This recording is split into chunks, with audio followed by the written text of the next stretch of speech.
আজ প্রায় 18 দিন হয়ে গেল দিল্লিতে একটানা অনশনে আছেন আমাদের সোনাম ওয়াংচুক। রিল লাইফ নয়, রিয়েল লাইফ হিরো। দেশের প্রতি তার অবদানের সীমা নেই।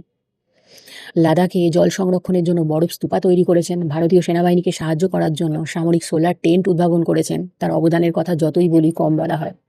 আজ 18 দিন হয়ে গেল তিনি অভুক্ত, সরকার নিরুত্তর। দিনের পর দিন পেপার লিক হবে, বছরের পর বছর ছেলেমেয়েরা দিন রাত এক করে পড়াশোনা করবে, স্বপ্ন দেখবে, অথচ পাশ করবে কারা, ভালো রেজাল্ট করবে কারা, সরকারি চাকরি পাবে কারা, ডাক্তারি ইঞ্জিনিয়ারিং পড়বে কারা? নেতা মন্ত্রীর অযোগ্য ছেলেমেয়েরা। গোটা এডুকেশন সিস্টেমটাই রাজনীতিতে ভরা, অরাজকতায় ভরা। অথচ এই চূড়ান্ত অরাজকতা নিয়ে কেউ প্রশ্ন করলে তার কণ্ঠরোধ করে দেয়া হয়।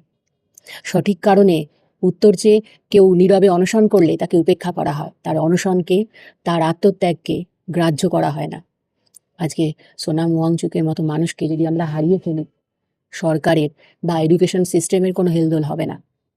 ক্ষতি হবে তার পরিবারের, ক্ষতি হবে আমাদের দেশের সাধারণ মানুষের।